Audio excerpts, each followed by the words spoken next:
दिल्ली विधानसभा चुनाव में वोटों की गिनती जारी है। सारे देश की निगाहें दिल्ली विधानसभा चुनाव की मतगणना पर लगी हुई हैं और उसके जो परिणाम हैं उस पर लगी हुई हैं। दिल्ली विधानसभा चुनाव की मतगणना, वोटों की गिनती और रुझानों की बात करें तो बीजेपी बहुमत के आंकड़े से काफ़ी आगे निकल चुकी है और बीजेपी सरकार बनाने जा रही है। कहीं न कहीं 27 साल के बाद बीजेपी जो है सत्ता में वापसी करती हुई दिख रही है और इसमें जो है पूरे विधानसभा चुनाव की बात करें तो जो नतीजे आ रहे हैं उसमें आम आदमी पार्टी के मुखिया और पूर्व मुख्यमंत्री अरविंद केजरीवाल को हार का सामना करना पड़ा है और उनके जो सहयोगी और कद्दावर नेता और आम आदमी पार्टी के जो दूसरी पंक्ति के नेता हैं मनोज सिसोदिया, उन्हें भी हार का सामना करना पड़ा है। तो कहीं न कहीं आम आदमी पार्टी के लिए एक बहुत बड़ा झटका है। हमारे साथ हैं स्टूडियो में यहाँ पर महाराष्ट्र कांग्रेस के नेता संजीव सिंह जी, आपका स्टूडियो में बहुत-बहुत स्वागत है। संजीव जी, अगर हम पूरे परिणाम की बात करें दिल्ली विधानसभा चुनाव की, तो मनीष सिसोदिया की हार हुई है और अरविंद केजरीवाल की भी हार हुई है। लेकिन इस पूरे मुकाबले में अगर हम कांग्रेस की बात करें, तो कांग्रेस को यहाँ पर लग रहा था कि कांग्रेस यहाँ पर अपनी ज़मीन तलाश करने के लिए आई है और ये जो चुनाव है कांग्रेस का भविष्य तय करेगा। लेकिन पूरे परिणाम आने के बाद ये लग रहा है कि कांग्रेस के जो है चुनाव में करारी हार हुई है, तो कांग्रेस की हार को आप कैसे देखते हैं? नहीं नहीं, हमारी हार हुई है ये बात तो सच है। लेकिन जैसा आपने पहले कहा कि कांग्रेस अपनी ज़मीन तलाश कर रही है, तो कांग्रेस को ज़मीन तलाश करते कि उसको सफलता तो मिली ना। हमको पिछले लोकसभा चुनाव में 4% वोट मिला था। इस चुनाव में हम लोग 7.92% वोट के लगभग पहुँचे, मतलब लगभग 8% वोट के लगभग पहुँचे हैं, डबल डिजिट में हम पहुँच गए। तो ये जो चुनाव है ये बीजेपी की जीत, जैसा आपने कहा ना कि भारतीय जनता पार्टी बहुमत के आंकड़े को पार कर रही है, भारतीय जनता पार्टी जीत, ये भारतीय जनता पार्टी की जीत नहीं है। ये ये आम आदमी पार्टी की अरविंद केजरीवाल के घमंड की हार है। और वहाँ पर दिल्ली सरकार में जो काम हो रहे थे, जो वहाँ भ्रष्टाचार हो रहे थे, उसको वहाँ बदल करने के लिए वहाँ की जनता ने वोट दिया, पर्याय चुना। अब पर्याय कांग्रेस पार्टी वहाँ पर ओवरऑल नहीं दिख रही थी। नहीं, जैसे आप बोल रहे हैं कि अरविंद केजरीवाल की हार है, ये बीजेपी की जीत नहीं है। लेकिन चुनाव से पहले इंडी गठबंधन में यही कांग्रेस और यही आम आदमी पार्टी दोनों साथ थे और जो इससे पहले जो भी लोकसभा चुनाव हुए तो उसमें दोनों पार्टियों ने साथ मिलकर चुनाव लड़ा और लोकसभा के चुनाव के बाद विधानसभा चुनाव में ऐसा क्या हुआ कि जो दोनों पार्टियां अलग हुई और दोनों एक दूसरे के खिलाफ चुनाव में खड़ी हो गई। देखिए ऐसा है कि आम आदमी पार्टी केजरीवाल जी की पार्टी है, उनका उनका सिद्धांत, उनका सिस्टम वो तय करते हैं।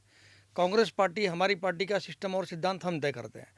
तो ओवरऑल लोकसभा चुनाव में हमने मिल करके भारतीय जनता पार्टी के खिलाफ चुनाव लड़ने का एक प्रयास किया, जिसमें हमें को सफलता मिली। हमने काफ़ी हद तक भारतीय जनता पार्टी को रोका जब हम मिलकर लड़े। लेकिन उसमें विधानसभा चुनाव में ऐसा आम आदमी पार्टी को लगा कि हमको अकेले लड़ना चाहिए, हमको सरकार अकेली बनाए, हम सरकार बना लेंगे, तो अकेले लड़े। अब उनकी पार्टी का डिसीजन था, हम तो ज़बरदस्ती ये नहीं बोल सकते ना भाई हमारे साथ आप गठबंधन कर लो, हमको लड़ने दो, साथ में लड़ो हमारे। हम तो ये बोल नहीं सकते। अगर उनको गठबंधन करना था, वो उनके हित में था, क्योंकि सरकार उनकी थी। कांग्रेस पार्टी का वोट तो खाली 4% था। पिछले चुनाव में तो हम 4% वोट पे रह गए थे। तो हमको तो हारने के लिए कुछ था ही नहीं हमारे पास। जीतना वहाँ पर अरविंद केजरीवाल को था। और अगर अरविंद केजरीवाल जी को लगता था कि नहीं भाई कांग्रेस का समर्थन लेना है, तो वो हमसे बात करते। उन्होंने हमारे हाईकमान से बात नहीं की, इसलिए गठबंधन नहीं हुआ। उसके लिए हम दोषी नहीं हैं, केजरीवाल जी दोषी हैं। सुबह जब मतगणना हुई तो लोगों की निगाह इस चुनाव पर ये थी कि बीजेपी जो है कहीं न कहीं 27 साल के बाद सत्ता पे क्या वापसी करेगी और क्या कांग्रेस जो है यहाँ पर चुनाव में अच्छा करेगी और वहीं ये लोगों की इस पे भी निगाह थी कि क्या चौथी बार जो है अरविंद केजरीवाल सत्ता में वापसी करेंगे और मुख्यमंत्री बनेंगे। अगर हम पिछले 3 चुनाव की बात करें तो पहले और जो दूसरे विधानसभा चुनाव हुए थे, कुल 2 विधानसभा चुनाव में कांग्रेस ने अच्छा किया था। जिसके चलते जो बीजेपी का जो वोट परसेंट है, आपने देखा होगा हर चुनाव में 33 से 34% जो है वो बीजेपी का फिक्स रहा है। लेकिन पिछले 2 चुनाव के मुकाबले जो तीसरा विधानसभा चुनाव हुआ, उसमें जो बीजेपी का कांग्रेस का जो वोट प्रतिशत है 18% से गिरते-गिरते करीब 4 से 5% पे आ गया। और कहीं न कहीं कांग्रेस ने जो तीसरे विधानसभा चुनाव में अ, आम आदमी पार्टी के सामने जो है जोरदार फाइट नहीं की थी, चुनाव में ध्यान नहीं दिया और जो उनका जो वोट प्रतिशत गिरा और जिसका फ़ायदा जो है केजरीवाल को मिला। तो तीसरी बार जो है जब मुख्यमंत्री बने और आम आदमी पार्टी सत्ता में आई, तो कहीं न कहीं उसमें कांग्रेस जो है एक प्रमुख वजह रही और इस चुनाव में ये उम्मीद थी कि अगर कांग्रेस और आम आदमी पार्टी अगर साथ मिलकर लड़ते, तो शायद परिणाम कुछ और होता। इसे आप कैसे देखते हैं?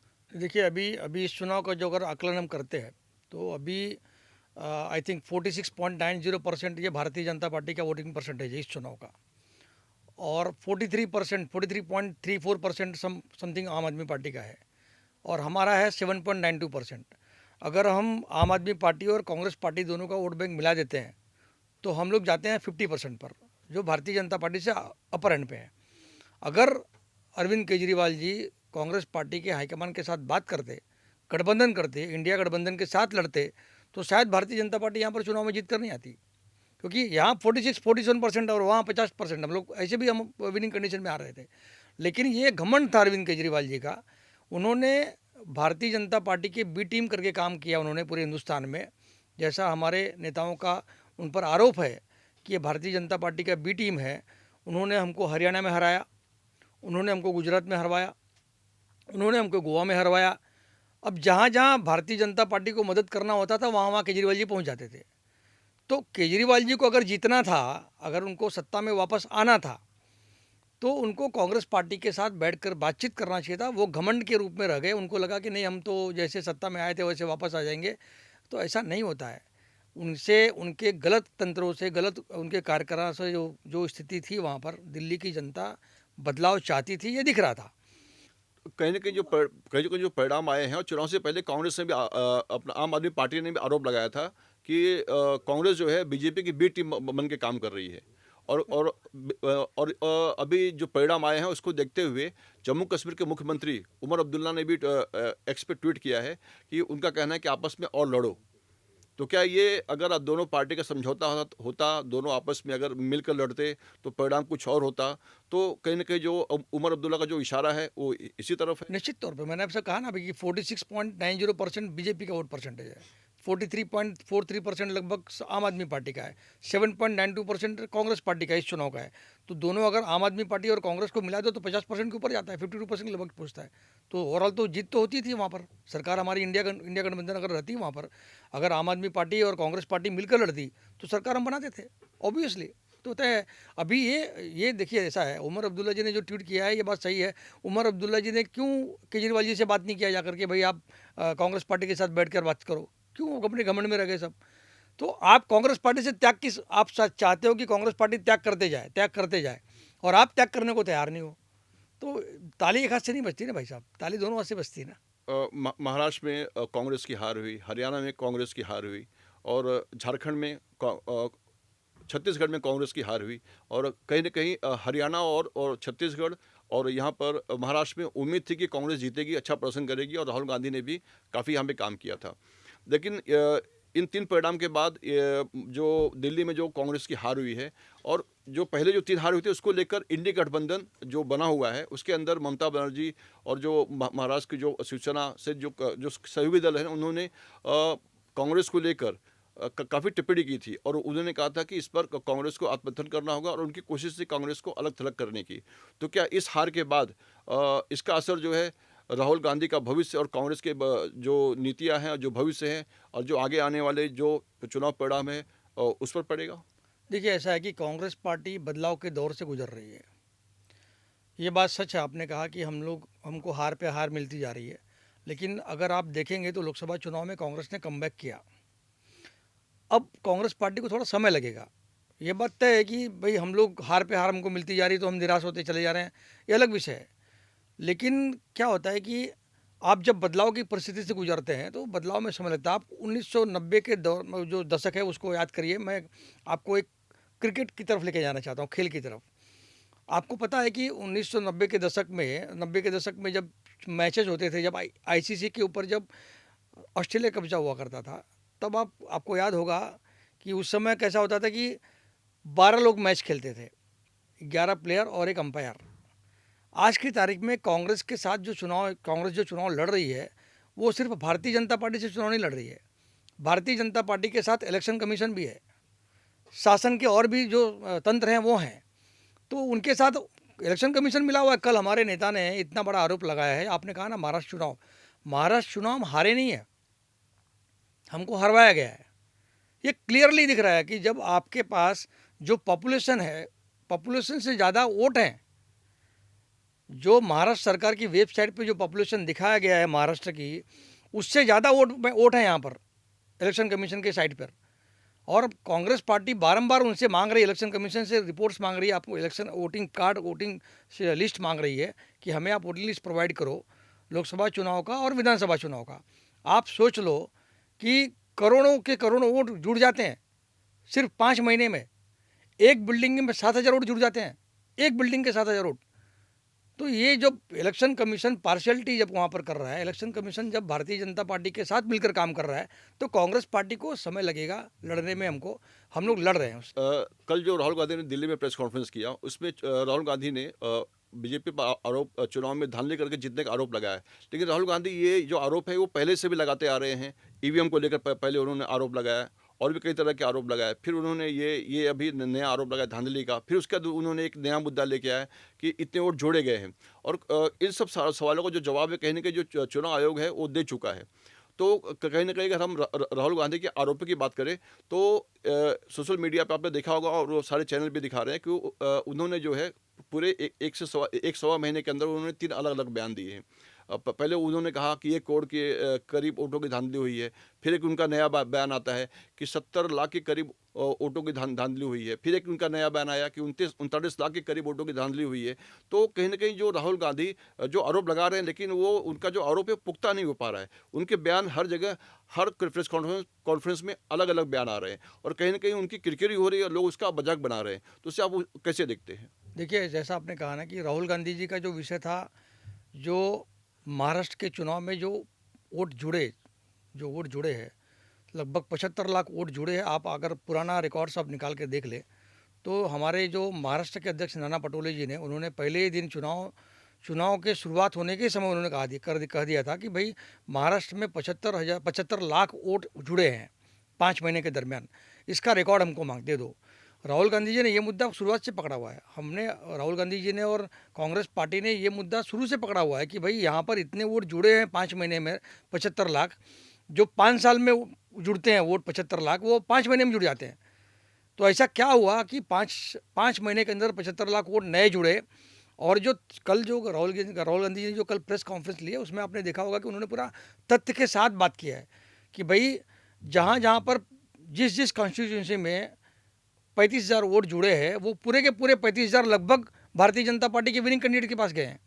तो ऐसा क्या है? तो हमको तो आपने जो कहा ना, इलेक्शन कमीशन बार बार इलेक्शन कमीशन सिर्फ एक ही उत्तर देता है कि कोर्ट के अंदर ईवीएम मशीन के अंदर कोर्ट के अंदर जो कार्रवाई चली है, उसमें कोर्ट ने सुनवाई करके एक ही उन्होंने निर्णय दिया कि ईवीएम सही है। हम ईवीएम मशीन की बात नहीं कर रहे हैं। लेकिन बात घूम फिर के फिर वहीं आ रही है ना। जैसे उनका बोलना है वोट जुड़े हैं, तो और वो सारे वोट बीजेपी को गए हैं। उनका ऐसा बोलना है वोट जुड़े हैं, वोट बीजेपी को गए हैं। फिर बात फिर ईवीएम पे आती है और इसके पहले भी ईवीएम का आरोप लगाया गया था और उसमें सुप्रीम कोर्ट ने खुद कहा था, चुनाव आयोग ने खुद कहा था कि अगर किसी को भी लगता है कि ईवीएम से छेड़छाड़ हो सकती है तो आप आइए और इसको टेस्ट कीजिए। लेकिन कोई भी सामने नहीं आया और कहीं ना कहीं जो कांग्रेस ने जो आरोप लगाया है उसका समर्थन खुद उनके सहयोगी शरद पवार ने भी नहीं किया। ईवीएम का जो समर्थन है बाद में उन्होंने भी बयान दिया कि नहीं, मुझे नहीं लगता कि इसमें ऐसा कुछ हो सकता है। तो कहीं ना कहीं वो हमेशा अलग अलग जो बयान है वो बदल रहे हैं, नए नए मुद्दे निकाल रहे हैं। और अगर हम कांग्रेस की बात करें तो कांग्रेस, जैसे हम बात करें, राजस्थान है, हिमाचल प्रदेश है, उत्तराखंड है और तेलंगाना है, ये और गुजरात है। ये जो मुख्य रूप से जो 5-6 राज्य हैं, वहीं कांग्रेस और बीजेपी का जो है आमने सामने की फाइट हो रही है। और अगर हम बात करें तो उसमें मध्य प्रदेश भी आता है। इन 5-6 राज्यों के अलावा कांग्रेस ने जो है बाकी जितने भी भारत के राज्य हैं, सभी जगह कांग्रेस ने क्षेत्रीय पार्टियों को पैदा किया है और क्षेत्रीय पार्टियों के सहयोग से वो सत्ता पे उन्होंने बहुमत न मिलने के बावजूद भी सत्ता पर काबिज थे वो। और 14 के बाद जब मोदी जी आए हैं तो वो उन्होंने पूर्ण बहुमत के साथ जो है 2 बार अपनी सरकार बनाई है। और उसके बाद यहाँ पर भी जो है उन्होंने कुछ बहुमत कम मिला, लेकिन फिर भी 2 सहयोगी के दलों के बूते पर वो अभी सत्ता पर काबिज है। तो कहीं नहीं जो कांग्रेस का जो वोट बैंक है, उत्तर प्रदेश में कभी जो कांग्रेस जो है उनकी तुति बोलती थी, बिहार में कांग्रेस की सरकार रहा करती थी, जो बड़े बड़े राज्य हैं वहाँ पे कांग्रेस की सरकार रहा, लेकिन कांग्रेस की जो जगह है कांग्रेस ने क्षेत्रीय बलों को दे दी है। और आज कांग्रेस उन्हीं क्षेत्रीय दलों से जो है रिक्वेस्ट करती है कि हमें 10 वोट दे दो, हमें 10 सीट दे दो। तो इसे आप कैसे देखते हैं? आपने कहा कि कांग्रेस ने क्षेत्रीय दलों को पैदा किया, ये गलत है। कांग्रेस ने क्षेत्रीय दलों को पैदा नहीं किया। भारतीय जनता पार्टी ने अपने राजनीति के चलते, सत्ता प्राप्ति के चलते उन्होंने क्षेत्रीय पार्टियों का गठन करवाया, क्षेत्रीय पार्टियों को बल दिया उन्होंने। आप देख लीजिए, आप जिस उत्तर प्रदेश की बात कर रहे हैं वहाँ पर भारतीय जनता पार्टी ने बसपा के साथ सरकार बनाई, भारतीय जनता पार्टी ने सपा को तोड़कर सरकार बनाई। तो सपा और बसपा जो जो जो क्षेत्रीय पार्टियां जहाँ जहाँ पर है, वो भारतीय जनता पार्टी ने कांग्रेस के वोट बैंक को डिवाइड करने के लिए उनको फंडिंग की, उनको पैदा किया, उनको तैयार किया, उनको वहाँ पर मैदान में लगा कर रखा। ये भारतीय जनता पार्टी ने किया। आज कांग्रेस पार्टी धीरे धीरे अपने वोट बैंक को इकट्ठा कर रही है। यही इसलिए क्षेत्रीय पार्टियों को पेट पे दुख रहा है और भारतीय जनता पार्टी उसको बुलाने का प्रयास कर रही है। भारतीय जनता पार्टी और क्षेत्रीय पार्टियों का गठबंधन पहले से है। देखिए, अगर हम कांग्रेस की नीति की बात करें तो जब बीजेपी के खिलाफ सारी पार्टियां इंडिया गठबंधन के तौर पे चुनाव लड़ती हैं। केरला में देखिए, वहाँ पे जो कम्युनिस्ट और ये दोनों जो है वहाँ पे आमने सामने एक दूसरे को गाली देते हैं, लेकिन जब सत्ता की बात आती है तो ये फिर एक हो जाते हैं। और जैसे आप बोल रहे हैं वहाँ पे, तो एक अपने आप में एक अपवाद है। उत्तर प्रदेश की बात करें, उत्तर प्रदेश में सपा ने कभी भी बीजेपी का साथ नहीं दिया है वो वहाँ के विधानसभा चुनाव में। हाँ, बसपा से मायावती से, हाँ, नहीं, लोकसभा में देखिए, लोकसभा में वो तो मतलब जब बीपी सिंह का जमाना था तो उस समय की बात अलग है, वो अपने आप में एक अपवाद है उस समय। लेकिन उसके बाद से आप देखिए तो जितने भी राज्य हैं, चाहे बिहार की बात कीजिए, लालू यादव की बात कीजिए, चाहे वहाँ सपा की बात कीजिए, चाहे आप तमिलनाडु की बात कीजिए, तमिलनाडु हो गया तो मतलब और यहाँ पे केरला की बात कीजिए, यानी इन सारे राज्यों की बात कीजिए तो जितने भी बड़े बड़े राज्य हैं वहाँ पर जो क्षेत्रीय दल है वो उनके सहयोग से उनके सहयोग से बीजेपी कांग्रेस जो है सत्ता पर काबिज हुई थी। तो आखिर जो बीजेपी का जो वोट बैंक है, जो संगठन है, वहाँ पर उन क्षेत्रीय दलों के चलते और बीजेपी के आने के बाद जो संगठन है पूरी तरह से खत्म हो गया है।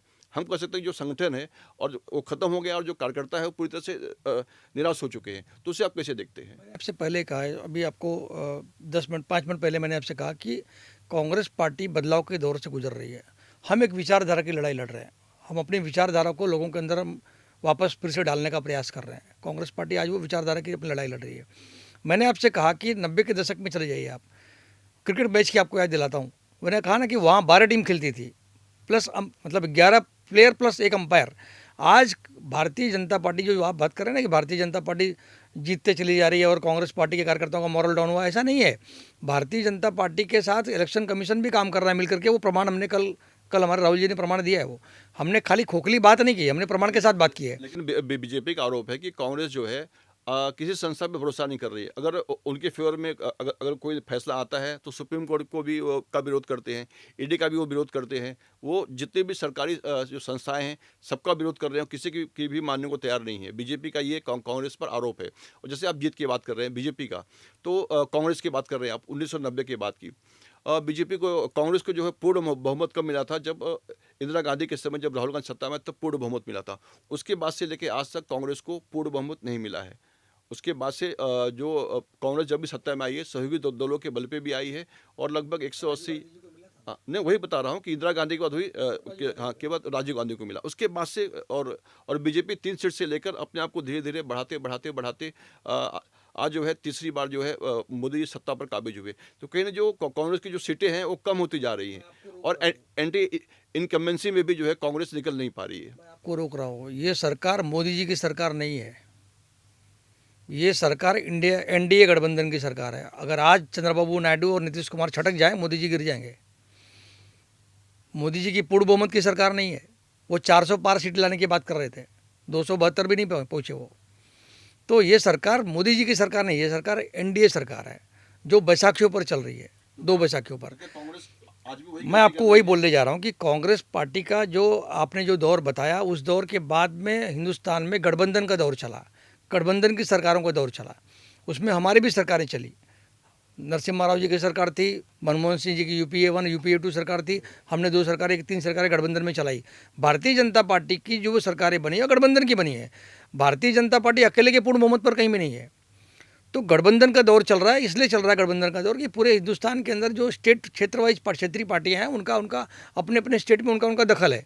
तो उनको अभी समय लगेगा, क्योंकि आप जब 2 पार्टी की बात करते हैं कि भारतीय जनता पार्टी और कांग्रेस 2 ही पार्टियाँ, 2 पार्टी हिंदुस्तान में पॉसिबल नहीं है। 2 पार्टी इलेक्शंस, हिंदुस्तान की राजनीति जो दिख रही है वो गठबंधन की राजनीति दिख रही है। तो क्षेत्रीय पार्टी के साथ गठबंधन करना मजबूरी है, दोनों पार्टियों की मजबूरी है, भारतीय जनता पार्टी की भी कांग्रेस की भी है। अब उनके पास मनी पावर ज़्यादा है, लोग उनके पास ज़्यादा जाते हैं, कांग्रेस के पास कम है, लोग कम आते हैं। हम लोग जो आज की तारीख में हम लोग जो अपनी विचारधारा हम लोग लोगों में वापस डालने का प्रयास कर रहे हैं, जो हम दूर हो गए थे।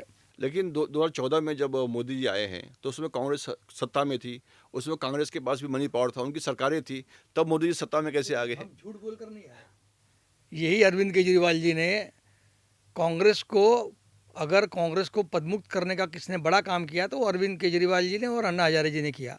किस मुद्दे पर किया था आप याद करिए जरा। लेकिन लोकपाल बिल हुआ नहीं हुआ, कौन से मुद्दे पर किया था? राजनीति में सुचिता और इसकी बात की थी। आज क्या है? आज अरविंद केजरीवाल के पास गाड़ी और बंगला है, आज उनके पास भी सिक्योरिटी है। लेकिन अगर आप अरविंद केजरीवाल की राजनीति की बात करते हैं, अरविंद केजरीवाल ने जो उस समय अभियान चलाया था कांग्रेस के खिलाफ, और शीला दीक्षित को उन्होंने ढेर सारी गालियां दी थी, सारे आरोप लगाए थे कि उन्होंने कहा था कि गाड़ी भर के हमारे पास सबूत है, और कांग्रेस पर उन्होंने तरह तरह के करप्शन के आरोप लगाए, जिसका कहने का थोड़ा फायदा जो है बीजेपी को भी मिला। उनका जो है फायदा बीजेपी को भी मिला है। उसका ही फायदा भाजपा हाँ, को मिला। लेकिन उसके बावजूद भी कांग्रेस ने सबक नहीं लिया। कांग्रेस ने कहीं ना कहीं जो है अरविंद केजरीवाल को वहाँ पे चुनाव में सत्ता में साथ दिया, इंडी गठबंधन में उनका सहयोग लिया मोदी जी को हराने के लिए। तो कहीं ना कहीं कांग्रेस ने जो अपना संगठन है, जो अपने कार्यकर्ता है, उनको धोखा दिया, उनके साथ खिलवाड़ किया। तो कहीं ना कहीं इन सब चीज़ों के लिए कांग्रेस खुद भी जिम्मेदार है। नहीं तो राहुल जी ने कहा ना, अभी राहुल जी ने दिल्ली चुनाव के अंदर कहा कि भाई हमने जब पहली बार केजरीवाल जी की सरकार बनाकर हम गठबंधन में हमने उनको समर्थन दिया था बाहर रख करके, तो हमारी चूक हुई, भूल हुई ना, हमारी भूल को स्वीकार किया ना। देखिए क्या है, नेताओं को अपनी भूल को स्वीकार करना ये बहुत बड़ी बात है नेताओं का। राहुल जी ने अभी ये भूल स्वीकार की कि हमने अरविंद केजरीवाल को पहले चुनाव के अंदर जब उनको सीट कम मिली थी तो हमने उनको बाहर से समर्थन दिया, सरकार बनवाई, ये हमारी गलती थी। आज उस गलती को सुधार करने का प्रयास करें तो उनके पेट में दुख रहा है। तो हम तो बीइंग ए कांग्रेस पार्टी हम तो चाहेंगे कि हमारी हमारी पार्टी को वोट बैंक बढ़े, हम वहाँ पर सत्ता में आए, हम वहाँ पर लड़ाई में आए। तो हमने तो अपना काम किया ना, हमने हमने अरविंद केजरीवाल को नहीं हराया।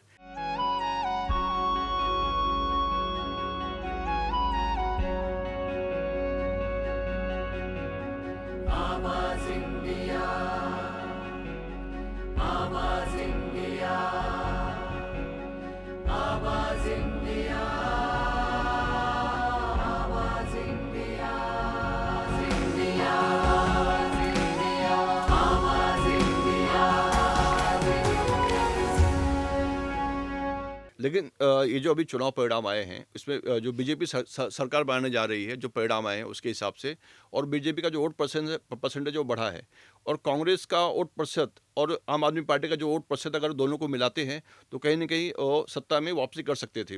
और इंडी गठबंधन, जब दोनों का गठबंधन नहीं हुआ तो इंडी गठबंधन की ममता बनर्जी, और यहाँ महाराष्ट्र में जो है खुद शिवसेना, शरद पवार, और वहाँ पे जो है उमर अब्दुल्ला, सभी ने कमेंट्स किया था कि इसमें जो है दोनों पार्टियों को साथ में आना चाहिए था। लेकिन यहाँ पे गठबंधन नहीं हुआ, कांग्रेस ने अपना शॉट देखा, ऐसा उनका बोलना है। तो कहीं ना कहीं अगर अब इस पे जो है न तो इसमें कांग्रेस भी इंडी गठबंधन की सहयोगी है और आम आदमी पार्टी भी इंडी गठबंधन की सहयोगी है। तो कहीं ना कहीं इस हार के बाद कांग्रेस भी सत्ता से बाहर हो गई, आम आदमी पार्टी की भी हार हुई, इसमें बीजेपी सत्ता पे काबिज हुई। तो इंडी गठबंधन में कहीं ना कहीं कांग्रेस के भविष्य को लेकर अब जो सहयोगी पार्टियां हैं वो चर्चा करेंगी, और राहुल गांधी के भविष्य को लेकर भी चर्चा करेंगी। और इसके पहले भी जो ममता बनर्जी ने राहुल गांधी को लेकर बयान भी दिया था। देखिए ऐसा है कि अभी ये चुनाव ने पूरा मार्ग तय कर दिया है। इस चुनाव के जो रिजल्ट ने लगभग रास्ता तय कर दिया है। अगर इंडिया गठबंधन मिलकर लड़ता तो शायद आज अरविंद केजरीवाल की हार नहीं होती, ये दिख रहा है।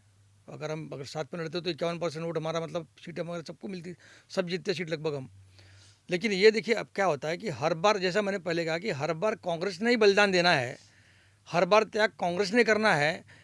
तो ये बात तो गलत है ना भाई। हर साहब अब ममता बनर्जी कहें कि तुम कांग्रेस वाले तुम 5 सीट ले लो, सपा से अखिलेश यादव जी कहें कि 5 सीट ले लो, तो सब लोग अपनी अपनी 5-5 सीट तुम लोग दे दोगे, कांग्रेस पार्टी को आप लोग देना चाहते हो और सोचते हो कि कांग्रेस पार्टी हमेशा त्याग करे। तो एक तरफा त्याग नहीं होगा ना, प्यार तो दो तरफा होता है, एक तरफा तो प्यार होता नहीं है। अगर गठबंधन करना था, यहाँ पर देखिए, यहाँ पर दिल्ली के चुनाव में क्या था, दिल्ली के चुनाव में सत्ता बनाने के लिए अरविंद केजरीवाल करीब में थे, कांग्रेस वहाँ सत्ता से कोसों दूर थी। हमको तो अपना वोटिंग परसेंटेज बढ़ाना था, तो हम अपने वोटिंग परसेंटेज बढ़ाने में सफल हो गए। वहाँ पर सफलता असफलता अरविंद केजरीवाल को तय करना था, हम तो सत्ता से कोसों दूर थे, तो हमको सत्ता मिलनी नहीं थी।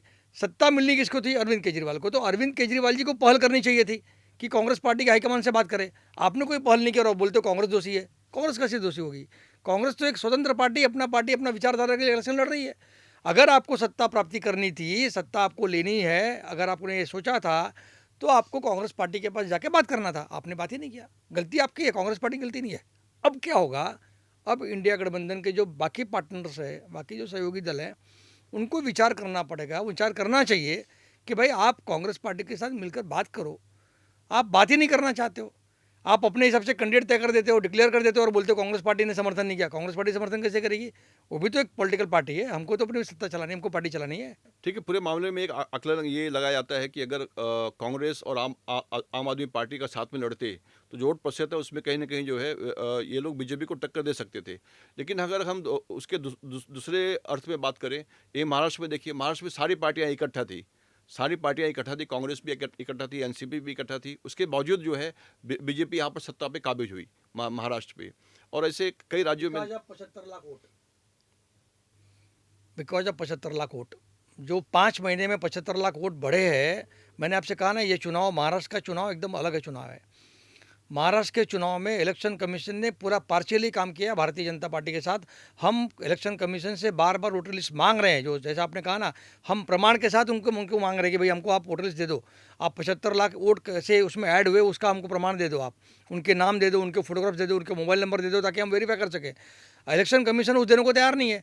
अगर वो सच है, इलेक्शन कमीशन सही है अपनी जगह पर, तो हमको दे दे, देने में क्या आपत्ति है उसको। पूरे मामले में जो बीजेपी जो है कांग्रेस की बात करें तो बीजेपी का बोलना है कि 2014 के बाद जब से मोदी जीत रहे हैं, 14 में जब मोदी जीते तो वहाँ से लेके ईवीएम का रोना शुरू हुआ है। और ईवीएम के बाद नए नए मुद्दे मतलब कांग्रेस की तरफ से और सहयोगी दलों की तरफ से निकलते आ रहे हैं। कभी ईवीएम का रोना, कभी और कोई मुद्दा, अलग अलग मुद्दे। लेकिन बावजूद उसके जो देश की जनता है वो उसको स्वीकार नहीं कर रही है। और जो बीजेपी है वो तीसरी बार सत्ता। हम जो बात कर रहे हैं वो ईवीएम की बात नहीं कर रहे हैं। ईवीएम की बात राज ठाकरे जी ने की है। आप देखो, आप 3 दिन 4 दिन पहले के प्रेस कॉन्फ्रेंस में राज ठाकरे जी ने क्लियरली कहा है कि उनके कैंडिडेट को उसका वोट खुद का नहीं मिला हुआ है। तो ये प्रमाणित, देखिए क्या होता है, कोई चीज़ प्रमाण, ये वो हमने, कांग्रेस पार्टी ने ईवीएम की बात नहीं की। कांग्रेस पार्टी ने वो भी जो बात की है शुरुआत से ही, ईवीएम के खिलाफ हम कैसे सोचते थे। मान है कि चुनाव में हारने के बाद, चाहे राज ठाकरे की पार्टी या कोई किसी भी पार्टी हो, हारने के बाद सभी को अपने अपने कार्यकर्ताओं को मतलब एक कहीं ना कहीं उन्हें मोटिवेट करने के लिए, उनकी जो निराशा है उससे हटाने के लिए कुछ ना कुछ तो एक पेश करना ही होगा। तो ये सब बोलना ही पड़ता है। तो यहाँ पर ये कोई बरगलाने वाली बात नहीं है। यहाँ पर क्लियरली दिख रहा है कि लोकतंत्र के ऊपर भारतीय जनता पार्टी आघात कर रही है इलेक्शन कमीशन के साथ मिल करके। हम ईवीएम मशीन की बात नहीं कर रहे हैं, हम ये बात कर रहे हैं कि इलेक्शन कमीशन, चुनाव आयोग भारतीय जनता पार्टी के साथ मिलकर काम कर रहा है। ये दिख रहा है, ये प्रमाण के साथ। वो 75 लाख वोट कैसे जुड़े 5 महीने के अंदर? आप मुझे बताओ कि 5 साल में 75 लाख वोट नहीं जुड़ते हैं, और यहाँ 5 महीने में 75 लाख वोट जुड़ जाते हैं। एक ही बिल्डिंग में बाला साहब थोराट जी के एरिया में, चुनाव क्षेत्र में, एक ही बिल्डिंग में 7,000 वोट जुड़े हैं। और 7,000 वोट कौन से हैं मालूम है आपको? हॉस्टल में रहने वाले बच्चे हैं। आप मुझे बताओ कि जब हम उससे मांग रहे हैं इलेक्शन कमीशन से, हम ईवीएम की बात नहीं कर रहे हैं, आप बार बार ईवीएम की बात करते हो। कांग्रेस पार्टी ईवीएम मशीन की बात नहीं कर रही है। कांग्रेस पार्टी सिर्फ इलेक्शन कमीशन से ये पूछ रही है कि आप हमको जो इलेक्शन कमीशन में जो नए वोटर रजिस्टर्ड हुए हैं, 5 महीने में 75 लाख वोट रजिस्टर्ड हुए हैं, उसके रिकॉर्ड हमको दे दो। और ये पिछले हम 4 महीने से कर रहे हैं। केजरीवाल जी ने जो हवा दिखाया था ना सत्ता का, कि भाई हम आने के बाद ये करेंगे वो करेंगे, पिछले 10 साल में दिल्ली की जनता ने उनका सब कुछ देख लिया था। उन्होंने कोई भी विकास के काम उन्होंने किए नहीं। कांग्रेस पार्टी ने, शीला दीक्षित जी ने जो काम किए थे पिछले सरकार के दरमियान, उसी काम को वो गिना रहे थे। उन्होंने अपना कुछ नया किया नहीं। जो म्यूनसिपल स्कूल जो शीला दीक्षित जी ने बनाए थे, उसी को उन्होंने नाम और पेंटिंग वेंटिंग करके अपना नाम चला लिया। एक भी नए ब्रिज बनाया नहीं, एक भी नए स्कूल बनाया नहीं, यमुना की सफाई हुई नहीं। आप खाली बोलते चले गए। आपने लोगों को दिखाया तो सही, झुंझुना दिखाया, काम नहीं किया। तो लोग उनसे त्रस्त हो चुके थे। अब रही बात कि केजरीवाल जी को हटने के बाद कांग्रेस पार्टी, हम पता है ना कि हमारा वोट बैंक इतना सिमट चुका है कि हम वहाँ पर सत्ता के बहुत कोसों दूर हैं। तो वहाँ की जनता ने बदलाव तय किया था। बदलाव के रूप में भारतीय जनता पार्टी को करीब में दिखी, इसलिए भारतीय जनता पार्टी जीती है। ये चुनाव जो भारतीय जनता पार्टी जीती है, ये भारतीय जनता पार्टी की जीत नहीं है। मैं अभी फिर वापस करता हूँ, ये अरविंद केजरीवाल की हार है, उनके पॉलिसीज़ की हार है, उनके कामों की हार है। उन्होंने जो सपना दिखाया था वो सपना सिर्फ सपना रह गया, काम कुछ किया नहीं, इसलिए लोगों ने उनको हराया। कांग्रेस पार्टी वहाँ सत्ता से बहुत दूर थी, रेस से बहुत दूर थी, इसलिए कांग्रेस पार्टी वहाँ पर सत्ता में नहीं आ सकती थी। इसलिए कांग्रेस पार्टी को वोट परसेंटेज ज़्यादा बढ़ा नहीं है, कम बढ़ा, 8%। हम डबल डिजिट पहुँचे, हम लोग पहुँचे। अभी पहले 4 था, अब 8 पहुँचे। अगले चुनाव में हम 16 और 32 पे जा सकते हैं। तो ये निश्चित है कि कांग्रेस पार्टी ने गेन किया वहाँ पर, हम वहाँ पर गेन के तब लगभग करीब पहुँचे हैं। लेकिन ये चुनाव जो जो दिखा है दिल्ली का चुनाव, वो अरविंद केजरीवाल जी की ओछी राजनीति की हार है। और अरविंद केजरीवाल की हार हुई और मनुष्य सिसोदिया की हार हुई, आतिशी वहाँ पे जीती है। तो इन दोनों की हार के बाद आम आदमी पार्टी का भविष्य और अरविंद केजरीवाल का भविष्य को लेकर आप क्या बोलना चाहेंगे, आप कैसे देखते हैं? अब ये उनकी पार्टी है, आम आदमी पार्टी की परिस्थिति पे आप देखेंगे तो अभी अभी मैं देख रहा था न्यूज़ की एंटी करप्शन ब्यूरो उनके दरवाजे पर खड़ा है केजरीवाल जी के। अब वो आज अंदर जाएं कि कल अंदर जाएं कि परसों अंदर जाएं, उनके 7-7 मंत्री 8-8 मंत्री उनके चुनाव हार चुके हैं, बड़े बड़े दिग्गज उनके चुनाव हार चुके हैं। अब भारतीय जनता पार्टी उनके साथ कैसा बिहेव करती है, किस तरीके से उनके साथ काम करती है, ये तो उनकी तय करनी है, उन्हें तय करनी है। अब अरविंद केजरीवाल जी की पार्टी का जो भविष्य है ये उन्होंने तय करना है।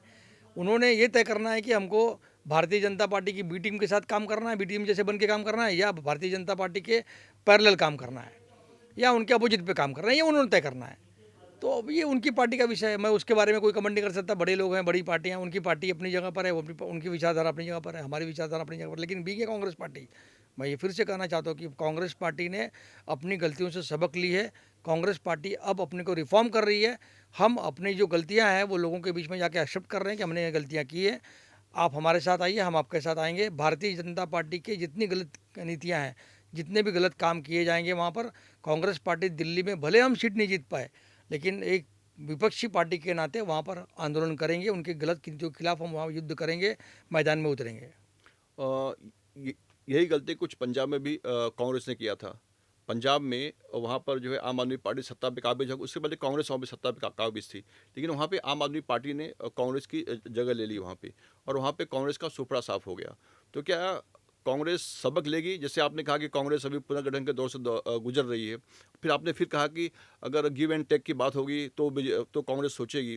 तो जैसे यहाँ पे कांग्रेस का आपने बताया कि 4% वोट बढ़ा है, कांग्रेस यहाँ पे अकेले लड़ी है, तो क्या जो बाकी जो राज्य हैं उसमें भी कांग्रेस वही नीति अपनाएगी, एकला चलोगी और अकेले लड़के जो है अपना जो वोट परसेंटेज उसको बढ़ाएगी और भविष्य को देखते हुए उसका ख्याल करेगी?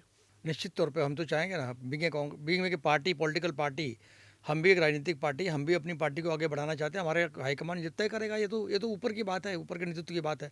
हाईकमान तय करेगा कि भाई किसके साथ गठबंधन करना है, किसके साथ नहीं करना। लेकिन राजनीतिक पार्टी होने के नाते कांग्रेस पार्टी का सिंबल हाथ का पंजा सबके यहाँ पर जाना चाहिए, घर पे जाना चाहिए, सबके हर क्षेत्र में जाना चाहिए। ये पार्टी, हर एक पार्टी का अपना काम होता है, हम अपनी पार्टी काम करेंगे। अब ये गठबंधन करना नहीं करना, ये ऊपर के हाईकमान का काम है। उनको लगेगा गठबंधन करना है तो करेंगे, नहीं करना है तो नहीं करेंगे। पंजाब की जो आपने बात की, पंजाब में आने वाले समय में पंजाब का चुनाव होगा, 1-2 साल के अंदर वहाँ का चुनाव है, तो वहाँ अगर हमारा हाईकमान तय करेगा कि नहीं हमको आम आदमी पार्टी के साथ गठबंधन करना है तो करेंगे, नहीं करना है तो बीके कांग्रेस पार्टी, हम तो सैनिक है, वहाँ कांग्रेस पार्टी के सिपाही हैं, पार्टी आदेश करेगी वहाँ पर काम करेंगे जाके। तो कहीं न कहीं कांग्रेस का बोलना है कि कांग्रेस जो है पुनर्गठन के दौर से वो गुजर रही है, और जो अरविंद केजरीवाल हारे हैं वो अपने कार्यकलाप की वजह से, अपनी नीतियों की वजह से हारे हैं। आप स्टूडियो में आए, आपका बहुत बहुत धन्यवाद।